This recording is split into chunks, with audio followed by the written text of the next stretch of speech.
Once upon a time, in the verdant heart of Nigeria, there was a village called Odomola. It was a place where stories flowed like the Niger River, rich with tradition and lore. Among these tales, none was more chilling than that of Adesuwa, the evil hair braider.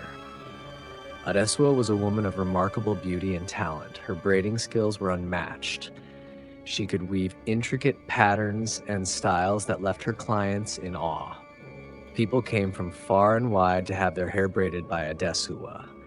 But there was a dark secret hidden behind her enchanting smile and skillful hands. Long ago, Adesuwa had been an ordinary girl with an extraordinary gift. Her mother, a wise woman, warned her never to use her talent for vanity or greed. Adesuwa, however, was lured by the promises of wealth and admiration. She struck a deal with Ekwensu, the trickster spirit, to become the most famous hair braider in all the land. In exchange, she gave a part of her soul, binding herself to the spirit's dark magic. As the years passed, Adesuwa's fame grew, but so did her insatiable hunger for more. The braids she created were no longer just beautiful. They became vessels for Ekwensu's malevolence. Unbeknownst to her clients, each braid held a curse, slowly sapping their vitality and drawing their essence into Adesuwa. She remained young and beautiful, while her clients aged rapidly and fell ill. One day, a young girl named Ifeoma arrived in Odomola. She was on a journey to find her missing sister, Amara, who had mysteriously disappeared after visiting Adesuwa.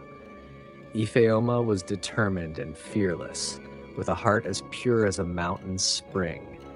She sought the help of the village elder, Baba Ogunleye, who was known for his wisdom and knowledge of ancient magic. Baba Ogunleye listened to Ifeoma's story and nodded gravely. "The spirit of Ekwensu is strong in Adesuwa," he said, "but the bond can be broken by a heart that is pure and a soul that is selfless." With Baba Ogunleye's guidance, Ifeoma prepared for her encounter with Adesuwa. She wove protective charms into her hair and carried a pouch of sacred herbs.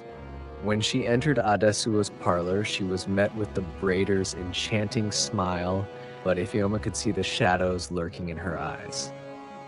"I have heard of your talents, Adesuwa," Ifeoma said. "I wish for my hair to be braided." Adesuwa welcomed her, her fingers itching to weave another cursed braid. As she worked, she felt a strange resistance. The charms in Ifeoma's hair began to glow, and the sacred herbs filled the room with a purifying scent. "What is this?" Adesuwa hissed, her eyes flashing with anger. Ifeoma remained calm. "I know your secret, Adesuwa. I know about Ekwensu." Adesuwa's face contorted with rage. "You dare challenge me?"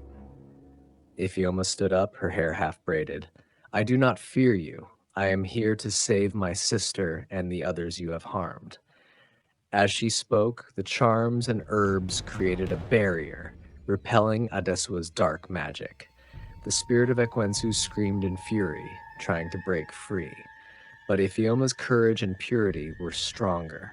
With a final cry, Ekwensu's hold on Adesuwa shattered. Adesuwa collapsed, the dark magic draining from her body. Her beauty faded, revealing the withered woman she had become inside. The curses on her clients were lifted, and Amara and the others began to recover. Baba Ogunleye arrived, his eyes filled with pride for Ifeoma. "You have broken the curse," he said. "Adesuwa's power is no more." Ifeoma embraced her sister, tears of joy streaming down her face. The village rejoiced, and Adesuwa, stripped of her dark powers, was banished from Odomola, left to wander and atone for her sins. From that day on, the story of Ifeoma's bravery and Adesuwa's fall was told as a cautionary tale, reminding all of the dangers of vanity and greed and the power of a pure heart. And in Odomola, the spirits were at peace once more. under the watchful eye of the wise elder and the brave young girl who had saved them all.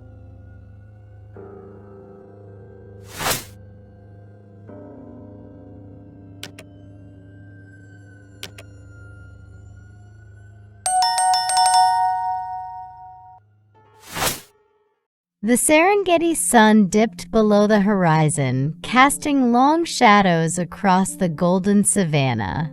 The air was thick with anticipation, a stillness that whispered of ancient secrets and lurking dangers. In the heart of this wild expanse, nestled between acacia trees and rocky outcrops, lay the village of Umoja. It was a place where tradition met survival, and legends were born from the whispers of the wind. Jabari, a young warrior with eyes as sharp as an eagle's and muscles honed from years of hunting, stood at the edge of the village. He was the pride of Umoja, known not just for his strength, but for his wisdom and kindness. Tonight, however, his heart was heavy with a sense of impending doom. For days, the elders had spoken of strange occurrences: cattle disappearing, crops wilting, and an eerie silence that blanketed the night. Jabari, called out Nia, a skilled healer and Jabari's closest friend. Her voice was steady, but her eyes betrayed her fear. "The elders are gathering. They need you." Jabari nodded, his expression resolute. He followed Nia to the center of the village, where a fire crackled and popped, casting flickering shadows on the faces of the assembled elders. At their feet lay an ancient scroll, its edges tattered and worn with age. "Jabari," began Elder Kofi, his voice deep and resonant, "we have consulted the old texts and the signs are clear. The great serpent Nyoka has awakened." A gasp rippled through the crowd. Nyoka, the giant snake of legend, was said to be as long as 10 elephants and as thick as a baobab tree. It was a creature of nightmares, a being that brought destruction and despair wherever it slithered.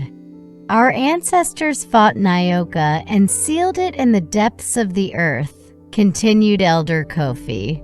"But the seal has weakened. We need a warrior brave enough to face the serpent and strong enough to protect our land." All eyes turned to Jabari. He felt the weight of their expectations, but also the fire of determination igniting within him. "I will go," he declared. "I will find Nyoka and end this threat." As Jabari prepared for his journey, Nia approached him, her brow furrowed with concern. "Take this," she said, handing him a small pouch filled with herbs and a finely crafted dagger. "The herbs will help you if you are injured, and the dagger is enchanted. It might be your only chance against Nyoka." Jabari thanked Nia, his heart swelling with gratitude. With his spear in hand and the pouch secured at his waist, he set out into the darkening savanna, guided by the pale light of the rising moon. For days, Jabari trekked across the Serengeti, facing the harsh elements and dangerous wildlife. He crossed vast plains, navigated through dense forests, and climbed treacherous mountains. Everywhere he went, he saw signs of Nyoka's presence: crushed trees, deep furrows in the earth, and the remains of unfortunate animals caught in the serpent's path. Finally, Jabari reached the entrance to a vast cave, hidden behind a waterfall that roared with the ferocity of a lion. The air here was cold and damp, and the ground was littered with bones. He took a deep breath and stepped inside, his senses alert and his grip tight on his spear. The cave was a labyrinth of tunnels, twisting and turning in all directions. Jabari moved cautiously, his footsteps echoing softly off the walls. After what felt like hours, he entered a massive chamber. In the center lay Nyoka, coiled in a mound of shimmering scales, its eyes glowing like molten gold. Nyoka's head lifted, and the serpent hissed, a sound that sent chills down Jabari's spine. "Who dares to enter my domain?" it demanded, its voice a deep, rumbling growl. "I am Jabari of Umoja," he replied, standing tall despite the fear that gnawed at his insides. "I have come to end your reign of terror." Nyoka laughed, a sinister sound that echoed through the chamber. "Foolish human. Many have tried, and many have perished. What makes you think you will succeed?" Jabari took a step forward, his spear poised to strike. "I have something they did not," he said, thinking of Nia's enchanted dagger and the strength of his ancestors that flowed through his veins. With a swift motion, Nyoka lunged at Jabari, its jaws wide open. Jabari leaped to the side, narrowly avoiding the serpent's fangs. He struck out with his spear, but Nyoka's scales were impenetrable. The serpent twisted and turned, its massive body crashing against the walls of the cave. Jabari fought with everything he had, using his agility and speed to dodge Nyoka's attacks. But he knew he couldn't keep this up forever. He needed to find a way to use the enchanted dagger. As he ducked under another swipe of Nyoka's tail, he remembered the pouch of herbs Nia had given him. An idea began to form in his mind. Taking a calculated risk, Jabari threw a handful of the herbs into Nyoka's face. The serpent recoiled, hissing in pain and fury as the herbs burned its eyes. Seizing the moment, Jabari drew the dagger and plunged it into Nyoka's side, aiming for a gap in the scales. Nyoka let out a deafening roar, thrashing wildly as the magic of the dagger took hold. Jabari was thrown across the chamber, hitting the ground hard. He struggled to his feet, his vision blurry, but he could see Nyoka writhing in agony.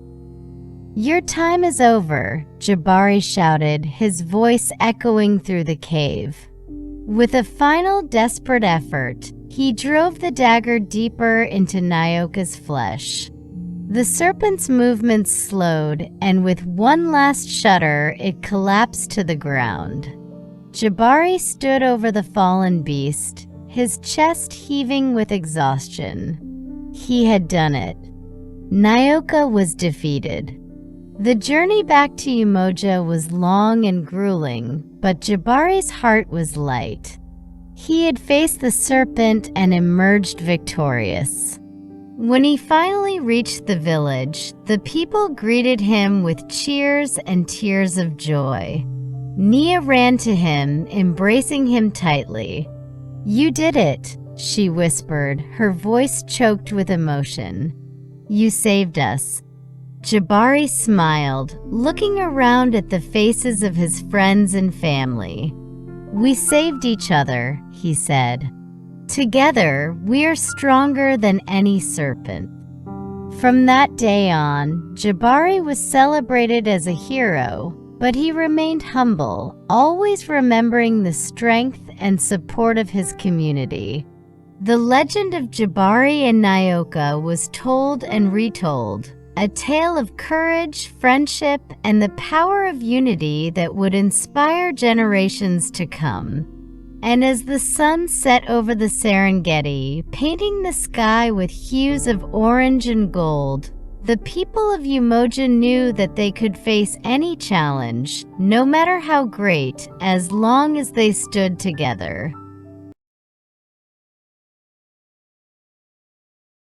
The Evil Giant Cat. In a peaceful village by the sea, the villagers lived in fear of a gigantic cat named Shadowclaw. Towering over the tallest houses, Shadowclaw prowled the streets at night, his glowing eyes striking terror into the hearts of all who saw him. Every night, Shadowclaw would knock over market stalls, tear through gardens, and frighten the livestock. The villagers tried everything to keep him away, but nothing worked. They were desperate for a solution.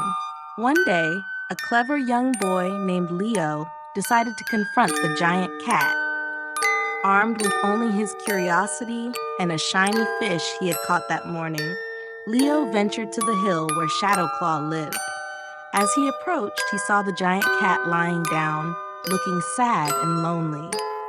Leo bravely held out the fish and asked, "Why do you cause so much trouble in our village?" Shadowclaw sniffed the fish and then, to Leo's surprise, began to speak. "I am not evil by nature," he said, "but I am cursed to be this giant and to wander alone, causing chaos wherever I go." Feeling pity for the giant cat, Leo had an idea. He led Shadowclaw to the village's wise woman, who knew many ancient spells. Together, they worked to break the curse. The wise woman mixed a potion and recited an old incantation. Slowly, Shadowclaw began to shrink to the size of an ordinary cat. Freed from the curse, Shadowclaw thanked Leo and the wise woman. From that day on, he became the village's protector rather than its terror. The villagers welcomed their new, friendly feline guardian, and peace returned to the seaside village. In the end, it was the courage of a young boy and the kindness of a once feared giant cat that brought harmony back to their home.